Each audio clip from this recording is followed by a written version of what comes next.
Hello welcome back to my YouTube channel. ഇന്നത്തെ video ഞാൻ ഇടാൻ ഉദ്ദേശിക്കുന്നത് ഞാൻ പഠിച്ച കോഴ്സ് റിലേറ്റഡ് ആയിട്ടുള്ളൊരു വീഡിയോ ആണ്. അപ്പം എല്ലാവർക്കും അറിയായിരിക്കും, ഫാർമസിയാണ് ഞാൻ പഠിച്ചിട്ടുള്ളത്. ഇപ്പം ഗ്രാജുവേറ്റ് ആയതേ ഉള്ളൂ, മീൻസ് ഒരു 2 വീക്സൊക്കെ ആയതേ ഉള്ളൂ റിസൾട്ടൊക്കെ വന്നിട്ട്. അപ്പം എനിക്കിപ്പം കുറേ പേര് ഈ +2 കഴിഞ്ഞ പിള്ളേർ ഇങ്ങനെ മെസ്സേജ് അയക്കുന്നുണ്ട്, ബി ഫാം എങ്ങനെയാണ് കോഴ്സ്, അതിനെക്കുറിച്ച് പറഞ്ഞു തരുമോ, എനിക്ക് കെമിസ്ട്രി ഇത്രയൊക്കെയാണ് അറിയാമെന്നുള്ളത്, ബേസ് ഒക്കെ എങ്ങനെയാണ് അറിയാമെന്നുള്ളത്, അപ്പം ഞാൻ ബി ഫാം എടുത്താൽ എനിക്ക് പഠിക്കാൻ പറ്റുമോ, അങ്ങനെ കുറേ മെസ്സേജസ്, ഒരു 20 ക്വസ്റ്റ്യൻസൊക്കെ, മീൻസ് അത്രയും എനിക്ക് DM വന്നിട്ടുണ്ടായിരുന്നു. അപ്പം ഞാൻ വിചാരിച്ചെന്നാൽ ഒരു വീഡിയോ ചെയ്യാമെന്ന്. ഞാൻ ഇതിനെക്കുറിച്ച് വീഡിയോ ചെയ്തിട്ടുണ്ട്, അതൊരു 1 ഇയർ ബാക്കൊക്കെ ആയിരിക്കും. കുറച്ച് അപ്ഡേറ്റഡ് വെർഷനും, ഞാനിപ്പോൾ ബി ഫാം പഠിച്ചിറങ്ങിയില്ലേ, അപ്പോൾ അതൊക്കെ വെച്ചിട്ട് ഞാനൊരു കുറച്ച് അപ്ഡേറ്റഡ് ആയിട്ട് ഒരു വീഡിയോ ഇറക്കാമെന്ന് വിചാരിച്ച്. അപ്പോൾ അതായിരിക്കും ഇന്നത്തെ വീഡിയോ. Welcome back. അപ്പം ഞാൻ ആദ്യം തന്നെ ഒന്ന് എക്സ്പ്ലെയിൻ ചെയ്യാം എന്താണ് ഫാർമസിയിൽ അണ്ടറിൽ വരുന്ന കോഴ്സ്, അതിനെക്കുറിച്ച് ആദ്യം പറയാം. ഫാർമസി ബേസിക്കലി എന്താണ്, നമുക്ക് മനസ്സിൽ ഫാർമസി എന്ന് കേൾക്കുമ്പം പറഞ്ഞത് പോലെ ഡിസ്പെൻസിങ് ആണ് അതിൻ്റെ മെയിൻ പണി എന്ന് നമ്മൾ വിചാരിക്കും.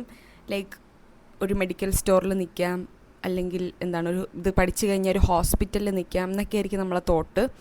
അതായിരുന്നു ഞാനും കയറിയപ്പം എൻ്റെ ഒരു ചിന്താഗതി, പഠിക്കാൻ കയറിയപ്പോഴേക്കും. പക്ഷെ പഠിച്ച് തുടങ്ങിയപ്പോൾ എനിക്ക് മനസ്സിലായി അത് വെറും ഒരു 1%, അല്ലെങ്കിൽ ഫാർമസിയിലെ ഒരു 1% മാത്രമാണത്. പഠിച്ചിറങ്ങുമ്പോൾ ഒരുപാട് ഓപ്പർച്യൂണിറ്റീസ് ഉണ്ടെന്ന് മനസ്സിലായി. ഫാർമസിയിൽ തന്നെ നമുക്ക് ഒരു 3 നമുക്ക് ക്ലാസിഫൈ ചെയ്യാം. ഒന്ന് D pharm, diploma in pharmacy, അത് 2 ഇയർ കോഴ്സാണ്. പിന്നെ ബി ഫാം, അതാണ് ഞാൻ പഠിച്ചിട്ടുള്ള കോഴ്സ്, അത് 4 ഇയർ വരുന്ന കോഴ്സാണ്. പിന്നെ പറഞ്ഞത് ഫാം ഡി ഡോക്ടറേറ്റ് ഓഫ് ഫാർമസിയാണ്, ഡോക്ടർ ഓഫ് ഫാർമസി. അതെന്ന് പറയുമ്പം 6 ഇയർ കോഴ്സാണ് പറഞ്ഞത്. അപ്പോൾ ഇതാണ് ബേസ് ആയിട്ടുള്ള 3 കോഴ്സ് എന്ന് പറയുന്നത്, ഫാർമസിയുടെ അണ്ടറിൽ പറഞ്ഞത്. പിന്നെ ഈ ബി ഫാം കഴിഞ്ഞവർക്കൊക്കെ MPharm മാസ്റ്റേഴ്സ് എടുക്കുന്നതാണ് MPharm എന്ന് പറയുന്ന കോഴ്സ്, അത് 2 ഇയർ കോഴ്സാണ്. അപ്പോൾ ഇതാണ് ഫാർമസിയിലെ അണ്ടറിൽ പറഞ്ഞ കോഴ്സസ്, ഇതൊക്കെയാണ്. പിന്നെ ഈ ഡി ഫാം കഴിഞ്ഞവർക്ക് ബി ഫാം എടുക്കാം, അങ്ങനെയൊക്കെ ഇതുണ്ട്. അതുപോലെ ബി ഫാം കഴിഞ്ഞവർക്ക് ഫാം ഡി എടുക്കാം, MPharm എടുക്കാം. അങ്ങനെ കുറേ ലാറ്ററൽ എൻട്രീസ് വഴി കയറുന്ന ആൾക്കാരും ഉണ്ട്, മീൻസ് അങ്ങനെ നമുക്ക് പഠിക്കാൻ ഓപ്ഷൻസ് ഉണ്ട്. ഇതാണ് അതിൻ്റെ ഒരു ബേസ്. പിന്നെ അടുത്തൊരു ഇതെന്ന് പറഞ്ഞാൽ, ഇതെങ്ങനെയാണ് ഈ ഫാർമസി ഈ പ്രൊഫഷനിൽ നമുക്ക് അഡ്മിഷൻ കിട്ടും, അതാണ് അടുത്ത ഒരു മേജറായിട്ട് എനിക്ക് വന്നൊരു ക്വസ്റ്റ്യൻ എന്ന് പറയുന്നത്. +2 കഴിഞ്ഞ് നമുക്ക് കീം എക്സാം, ഒരു എൻട്രൻസ് എക്സാം ഉണ്ട്, കീം, അതിപ്പോൾ എല്ലാവർക്കും അറിയായിരിക്കും. അപ്പോൾ ആ എക്സാം എഴുതിയിട്ട് നമുക്ക് വേണമെങ്കിൽ ഫാർമസിയിലോട്ട് ബി ഫാമിന് അഡ്മിഷൻ കിട്ടും. അതല്ലാതെ മാനേജ്മെൻറ്റിൽ നമുക്ക് പ്രൈവറ്റായിട്ട് മാനേജ്മെൻറ്റ് സീറ്റിലും അഡ്മിഷൻ എടുക്കാമെന്നുള്ളതേ ഉള്ളൂ. അപ്പം ഈ കീം എഴുതിയിട്ട് കിട്ടണതും മാനേജ്മെൻറ്റിൽ എടുക്കുന്നതും തമ്മിൽ എന്ത് വ്യത്യാസമൊന്നും കുറേ പേര് ചോദിച്ചിട്ടുണ്ടായിരുന്നു. അപ്പോൾ കീം എടുക്കുകയാണെങ്കിൽ നമുക്ക് ഡൊണേഷൻ അടയ്ക്കേണ്ടി വരില്ല, നമുക്ക് 4 വർഷത്തെ ഗവൺമെൻറ് പറഞ്ഞിട്ടുള്ള ഫീസ് മാത്രമേ അടയ്ക്കേണ്ടി വരുള്ളൂ. അല്ലാതെ മാനേജ്മെൻറ്റ് സീറ്റിലാണെങ്കിൽ നമ്മൾ ആ കോളേജിലെ മാനേജ്മെൻറ്റ് പറയുന്ന ഡൊണേഷൻ നമ്മൾ കൊടുക്കേണ്ടി വരും, വിത്ത് ഗവൺമെൻറ് പറയുന്ന ഫീസ്. അപ്പോൾ ഇതാണ് അതിൻ്റെ ഒരു ഡിഫറൻസ് എന്ന് പറയുന്നത്. ഓക്കെ, അപ്പോൾ ഇനി അഡ്മിഷൻ കാര്യങ്ങളൊക്കെ ആയി. ഇനി അടുത്ത് ചോദിക്കണ മേജറായിട്ടുള്ളൊരു ക്വസ്റ്റ്യൻ എന്ന് പറയണത്, എനിക്ക് കെമിസ്ട്രി ഇത്രയൊക്കെയാണ് അറിയാമെന്നുള്ളത്, എനിക്ക് കെമിസ്ട്രിയുടെ ബേസ് ഉണ്ട്, അപ്പോൾ നമുക്ക് ഫാർമസി പഠിക്കാൻ എളുപ്പമായിരിക്കുമോ, ഫാർമസി ഭയങ്കര ടഫല്ലേ പഠിക്കാനായിട്ട്, അപ്പോൾ എന്നെക്കൊണ്ട് പറ്റുമോ, പാസ്സാവുമായിരിക്കുമോ, അങ്ങനെ കുറേ ക്വസ്റ്റ്യൻസ് എനിക്ക് വന്നിട്ടുണ്ടായിരുന്നു. അതിനുള്ളൊരു ആൻസർ എന്ന് പറയണത്, ഫാർമസി പഠിക്കാൻ നല്ല ടഫൊക്കെ തന്നെയാണ്. അത് ഞാൻ പറയണില്ല, ഭയങ്കര എളുപ്പമൊന്നും ഞാൻ പറയണില്ല, അത്യാവശ്യം നന്നായിട്ട് പഠിക്കാനുണ്ട്. ചിലപ്പോൾ നമുക്ക് സിമ്പിളാണ്, ഞാൻ ഇപ്പോൾ പഠിച്ച് കഴിഞ്ഞുകൊണ്ട് ഞാൻ ഇങ്ങനെ ആലോചിക്കുമ്പം അതൊക്കെ സിമ്പിളാണ്, പക്ഷേ കുറച്ച് ബൾക്കുണ്ടായിരുന്നെന്ന് വേണമെങ്കിൽ പറയാം. നമുക്ക് പഠിച്ചിട്ടും തീരാത്തൊരു ഫീല് വരും. അതിപ്പോൾ നമ്മൾ അന്നന്ന് നന്നായിട്ട് പഠിച്ച് നോട്ടൊക്കെ ഉണ്ടാക്കുന്ന കുട്ടിക്ക് എളുപ്പമായിരിക്കും.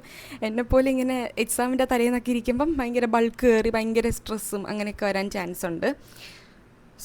അതിപ്പോൾ എല്ലാ കോഴ്സിലും അതിൻ്റേതായിട്ടുള്ള ബുദ്ധിമുട്ടുണ്ട്. ഞാനിപ്പോൾ എൻ്റെ എല്ലാ ഫ്രണ്ട്സായിട്ട് ഇങ്ങനെ സംസാരിക്കുമ്പോൾ സാധാരണ ഇങ്ങനെ പ്രൊഫഷണൽ അല്ലാതെ ഡിഗ്രി കോഴ്സ് പഠിക്കണവർക്കും അതിൻ്റേതായിട്ടുള്ള മെൻ്റൽ സ്ട്രെസ്സും അതിൻ്റേതായിട്ടുള്ള ബുദ്ധിമുട്ടും എല്ലാം ഉണ്ട്. അപ്പം ഫാർമസിക്ക് മാത്രമല്ല, എല്ലാ കോഴ്സിനും അതിൻ്റേതായിട്ടൊരിതുണ്ട്. സോ ഇത് കുറച്ച് അത്യാവശ്യം ബൾക്കും ഉണ്ട്. പിന്നെ നമ്മൾ കേട്ടിട്ടില്ലാത്ത കുറേ സബ്ജക്റ്റ് ആയിരിക്കും. +2 ആയിട്ട് യാതൊരു ബന്ധവും ഇല്ല. ലൈക്ക് +2 കെമിസ്ട്രി ആയിട്ട് ഒരു ഇതുമില്ല. നമ്മുടെ ഈ ഫാർമസിയിൽ പറഞ്ഞ ഓരോ കെമിസ്ട്രി, അതായത് ഓർഗാനിക്, ഇൻഓർഗാനിക്, മെഡിസിനൽ, അതുമായിട്ട് യാതൊരു ബന്ധവുമില്ല. പിന്നെ നിങ്ങൾ പേടിക്കേണ്ട ആവശ്യമൊന്നുമില്ല. ഫസ്റ്റ് ഇയർ തൊട്ട് മീൻസ് നമുക്കിങ്ങനെ ബേസ് പറഞ്ഞിട്ടേ കെമിസ്ട്രി പിന്നെ വലിയ ലെവലിലോട്ട് പോവുള്ളൂ. അപ്പോൾ അതൊന്നും വെച്ച് പേടിക്കുകയൊന്നും വേണ്ട. ഇനിയിപ്പം ഒരു H2O വാട്ടർ, അമോണിയയുടെ ഫോർമുല, അങ്ങനെ കുഞ്ഞു ഓക്സിജൻ, അങ്ങനെ കുഞ്ഞു സാധനങ്ങൾ അറിയാമല്ലോ. അതൊക്കെയല്ലേ നമ്മൾ +2 പഠിക്കണേ. അപ്പോൾ അതൊക്കെ അറിയാമെങ്കിൽ ബി ഫാമിലോട്ട് ചേർന്നിട്ട് വലിയ റിസ്ക്കും കാര്യങ്ങളൊന്നുമില്ല. നമുക്ക് ബേസ് തൊട്ടേ പറഞ്ഞു തരും. എന്താണ് ഫസ്റ്റ് ഇയർ, സെക്കൻഡ് ഇയർ, നമുക്കിങ്ങനെ ബേസായിട്ടേ പോവുള്ളൂ. അല്ലാതെ പെട്ടെന്നൊരു ദിവസം വലിയ സ്ട്രക്ചറും പഠിച്ച് അങ്ങനെയല്ല. സോ അത്ര വലിയ ബുദ്ധിമുട്ടൊന്നുമില്ല. അപ്പം നെക്സ്റ്റ് എന്ന് പറയണത് ലൈക്ക് ചില പിള്ളേർക്ക് എന്താണ് ബി ഫാം എടുത്തു കഴിഞ്ഞിട്ട് അതിൻ്റെ കൂടെ തന്നെ നീറ്റിന് വേണ്ടി പ്രിപ്പയർ ചെയ്യണം എന്ന് പറഞ്ഞിട്ട് എനിക്ക് 2-3 മെസ്സേജ് കിട്ടിയിട്ടുണ്ടായിരുന്നു. സോ അങ്ങനെയുള്ളവരടുത്ത് പറയാനുള്ളത് നേരത്തെ പറഞ്ഞ ആൻസർ തന്നെയാണ്. ഇത് കുറച്ച് ബൾക്കുണ്ട് പഠിക്കാനായിട്ട്. അപ്പോൾ നമ്മൾ അന്നന്ന് നോട്ടൊക്കെ പ്രിപ്പയർ ചെയ്ത് അന്നന്ന് പഠിപ്പിക്കുമ്പോൾ കുറച്ചല്ലേ കാണുള്ളൂ. അപ്പോൾ അന്നന്ന് നോട്ടൊക്കെ നമ്മൾ തന്നെ പ്രിപ്പയർ ചെയ്ത് ഒരു കൺസിസ്റ്റൻ്റായിട്ട് നമുക്കൊരു പ്ലാൻ ഉണ്ടല്ലോ. ആ നീറ്റും കൂടെ അപ്പുറത്തൊരു പ്ലാൻ ഇങ്ങനെ പക്കയായിട്ട് നമ്മളിങ്ങനെ പോവുകയാണെങ്കിൽ വേറെ പ്രശ്നമൊന്നുമില്ല. നമുക്ക് എല്ലാം പോസിബിളാണ്. അല്ലാതെ നമ്മളിങ്ങനെ ഉഴപ്പി ഇങ്ങനെ കളിച്ച് നടന്നിട്ട് എക്സാമിന് ഒരാഴ്ചയാകുമ്പോൾ നമ്മളിങ്ങനെ അയ്യോ ബുക്കില്ല എന്നൊക്കെ പറഞ്ഞ് അങ്ങനെയൊക്കെ നോക്കുകയാണെങ്കിൽ ഇതൊന്നും നടക്കില്ല. ഇപ്പോൾ നമുക്ക് പ്രോപ്പർ പ്ലാൻ, ഓക്കെ നീറ്റിന് പ്രിപ്പയർ ചെയ്യണം, അപ്പോൾ നമ്മളിങ്ങനെ ടൈം ടേബിളൊക്കെ വെച്ച് ഇങ്ങനെ ഷെഡ്യൂൾ ചെയ്തിങ്ങനെ പോവുകയാണെങ്കിൽ അതും പോസിബിളാണ്. പിന്നെ ഇങ്ങനെയും ചോദിച്ചിട്ടുണ്ടായിരുന്നു, ലൈക്ക് ഇപ്പോൾ നമുക്ക് നീറ്റ് കിട്ടിക്കഴിഞ്ഞു. ഇപ്പോൾ ഞാൻ സെക്കൻഡ് ഇയർ പഠിച്ചുകൊണ്ടിരുന്നപ്പോൾ എനിക്ക് നീറ്റ് കിട്ടി. എന്നാൽ നമുക്ക് ബി ഫാം ക്വിറ്റ് ചെയ്ത് പോകാൻ പറ്റുമെന്ന്. അങ്ങനെ പോകാതിരിക്കാൻ പറ്റാതായിട്ടൊന്നുമില്ല, പോവാം. പക്ഷേ എനിക്ക് തോന്നുന്നു നമ്മൾ ബി ഫാർമസിയുടെ ഒരു സീറ്റ് മീൻസ് വേക്കൻ്റ് ആവില്ലേ നമ്മൾ പോകുമ്പം. അപ്പോൾ അവിടുത്തെ ഫീസോ അങ്ങനെ എന്തെങ്കിലും അടയ്ക്കേണ്ടി വരും. അത് അങ്ങനെ ഉണ്ടെന്ന് ഞാൻ കേട്ടിട്ടുണ്ട്. അത് കോളേജായിട്ട് ചോദിച്ചിട്ട് വേണം അഡ്മിഷൻ എടുക്കാൻ നേരത്ത്. ഇതൊക്കെ ചോദിച്ച് ക്ലിയർ ആക്കിയിട്ട് വേണം അഡ്മിഷൻ എടുക്കാനായിട്ട്. ഓക്കെ. പിന്നെ അൽഷിഫ കോളേജ് എങ്ങനെയുണ്ടെന്ന് ചോദിച്ചിട്ടുണ്ടായിരുന്നു കുറേ പിള്ളേർ. സോ ഞാൻ പഠിച്ചത് Alshifa college of pharmacy, Perinthalmanna, മലപ്പുറമാണ്. അപ്പം അൽഷിഫേനെ കുറിച്ച് പറയുകയാണെങ്കിൽ ഞാൻ ഓണസ്റ്റായിട്ട് പറയുകയാണ്. ലൈക്ക് അവിടെ പഠിപ്പിക്കണതും അതൊക്കെ മീൻസ് ആ എഡ്യൂക്കേഷൻ, ആ വേ ഓഫ് എഡ്യൂക്കേഷൻ, പിന്നെ കിട്ടണ സപ്പോർട്ട്, ലൈക്ക് പ്ലേസ്മെൻറ്റ്, അതൊക്കെ വെച്ച് നോക്കുകയാണെങ്കിൽ അൽഷിഫ അടിപൊളിയാണ്. എനിക്ക് ഇപ്പോഴും ഒരു റിഗ്രറ്റും ഇല്ല അവിടെ ചേർന്നതിൽ.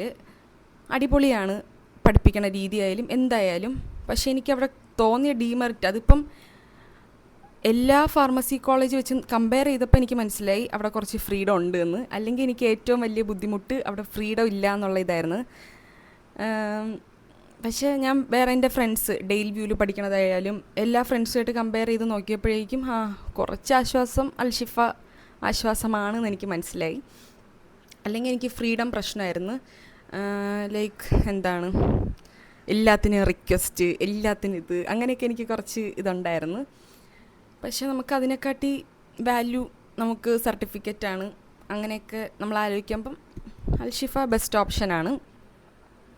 പിന്നെ അവിടുത്തെ ഫീസ് സ്ട്രക്ചറും കാര്യങ്ങളൊക്കെ ചോദിച്ചിട്ടുണ്ടായിരുന്നു. ഞാൻ 4 വർഷം മുമ്പത്തെ ഇതൊക്കെ എനിക്കറിയാവുള്ളൂ. ഇപ്പം വന്ന ചേഞ്ചസും കാര്യങ്ങളൊന്നും എനിക്ക് അറിഞ്ഞൂടാ.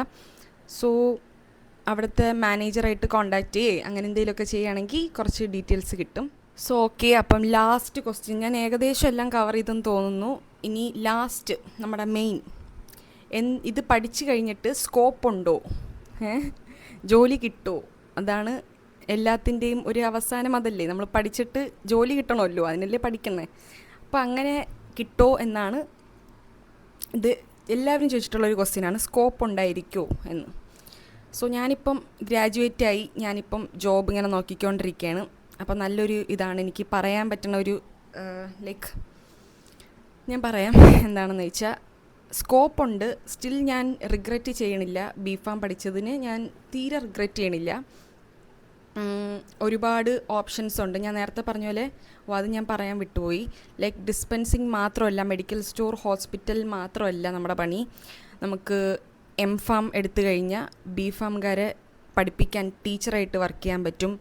പിന്നെ ഇത് കഴിഞ്ഞിട്ട് നമുക്ക് ഇൻഡസ്ട്രിയിൽ, അത് ബിഫാം കഴിഞ്ഞ് കഴിഞ്ഞാൽ നമുക്ക് ഇൻഡസ്ട്രിയിൽ ഇങ്ങനെ ഓപ്ഷൻസ് ഉണ്ട്. ലൈക്ക് മരുന്നുണ്ടാക്കുന്ന കമ്പനിയിൽ മാനുഫാക്ചറിങ്, അങ്ങനെ ക്വാളിറ്റി കൺട്രോൾ, അങ്ങനത്തെ ഒരുപാട് വലിയ വലിയ പോസ്റ്റ് നമുക്ക് പോവാം. പിന്നെ PSC എഴുതുകയാണെങ്കിൽ നമുക്ക് ഡ്രഗ് ഇൻസ്പെക്ടർ, അനലിസ്റ്റ്, അങ്ങനെ ഒരുപാട് ഇതിൽ പോവും. വിത്ത് ഹൈ സാലറിയാണ് ഇതിൻ്റെയൊക്കെ. അപ്പം ഇങ്ങനെ ഒരുപാട് ഓപ്ഷൻസ് ഉണ്ട്. അപ്പം ഞാൻ ഒട്ടും റിഗ്രറ്റ് ചെയ്യണില്ല. ജോബുണ്ട്. അതിന് ഇപ്പം എനിക്ക് മനസ്സിലായ ഒരു സംഭവം എന്ന് പറഞ്ഞാൽ, ഒരു 2030 ഒക്കെ ആകുമ്പോഴേക്കും ഇപ്പം നമ്മുടെ ഇന്ത്യ ഏറ്റവും കൂടുതൽ IT ആണ്, സെക്കൻഡ് തേർഡ് എന്തോണ് ഫാർമ കമ്പനികൾ നിൽക്കുന്നത്.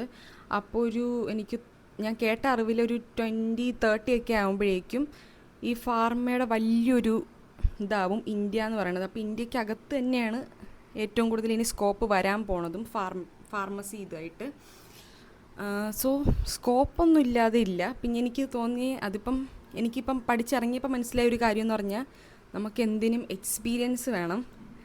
എക്സ്പീരിയൻസ് ഇല്ലാതെ ഫ്രഷേഴ്സിന് ജോബ് കിട്ടാൻ ഭയങ്കര ബുദ്ധിമുട്ടാണ്. അതിന് ഇത്രയും നാളും എനിക്ക് അറിഞ്ഞുകൂടായിരുന്നു. ഇപ്പം പഠിച്ചിറങ്ങിയപ്പോഴാണ് ഞാനിങ്ങനെ ഓരോ അപ്ലൈ ചെയ്യാൻ നിൽക്കുമ്പം എല്ലാം 0 to 2 year എക്സ്പീരിയൻസ് അങ്ങനെയാണ് തുടങ്ങണത്. 0 എന്നല്ല, 2 to 4 അല്ല 2 to 6 അങ്ങനത്തെ എക്സ്പീരിയൻസ് വേണം എന്നിങ്ങനെ പറയും. സോ അതെനിക്ക് കേട്ടപ്പം ഭയങ്കര ഒരു ഇതായിപ്പോയി. അപ്പം ഇത് ചുമ്മാ പറഞ്ഞതേ ഉള്ളൂ. ഇപ്പോൾ ഇതിനെക്കുറിച്ചൊന്നും ആലോചിക്കേണ്ടി വരില്ല. അതിപ്പം എന്ത് പഠിച്ചാലും എക്സ്പീരിയൻസ് ഉണ്ടെങ്കിലേ നമുക്ക് നല്ലൊരു കമ്പനിയിലൊക്കെ ജോബ് കിട്ടുള്ളൂ. അപ്പോൾ അതെനിക്ക് കുറച്ച് എന്നെ വിഷമിപ്പിച്ച ഒരു ഫാക്ടറാണ്. ഞാൻ ഇതിപ്പം അറിഞ്ഞതേ ഉള്ളൂ റീസെൻ്റായിട്ട്. സോ അതിൻ്റെ ഒരു ഇതുണ്ട്. പിന്നെ എന്തായിരുന്നു ക്വസ്റ്റ്യൻ? സ്കോപ്പ് ഉണ്ടോയെന്ന്. സ്കോപ്പുണ്ട്, ഡെഫിനറ്റ്ലി സ്കോപ്പുണ്ട്. ലൈക്ക് ഫാർമസി ഇനി കുറച്ച് ഫാർമസി, അതായത് ഫാർമ കമ്പനികൾ വളർന്നു കൊണ്ടിരിക്കുകയാണ്. അപ്പോൾ ഞാൻ പറഞ്ഞ പോലെ നിങ്ങളൊക്കെ പഠിച്ചിറങ്ങുമ്പം മീൻസ് ജോലിക്കൊരു ഇതും കാണില്ല, എന്തായാലും ജോലി കിട്ടും. പിന്നെ ഈ എക്സ്പീരിയൻസിന് വേണ്ടിയിട്ട് നമ്മൾ കുറച്ച് കഷ്ടപ്പെടേണ്ടി വരും.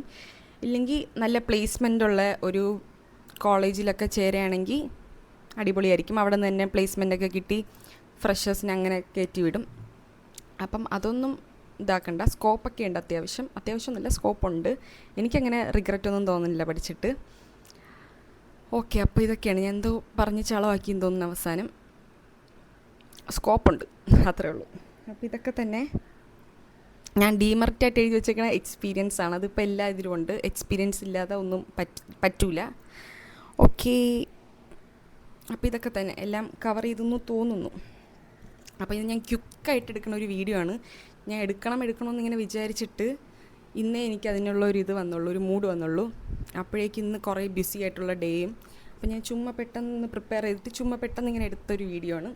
സോ എന്തെങ്കിലും ഡൗട്ടോ കാര്യങ്ങളോ ഉണ്ടെങ്കിൽ DM ചെയ്യാം, ഇല്ലെങ്കിൽ കമൻറ്റ് സെക്ഷനിൽ ഇട്ടാൽ മതി, ഞാൻ വന്നിട്ട് റിപ്ലൈ തരാം.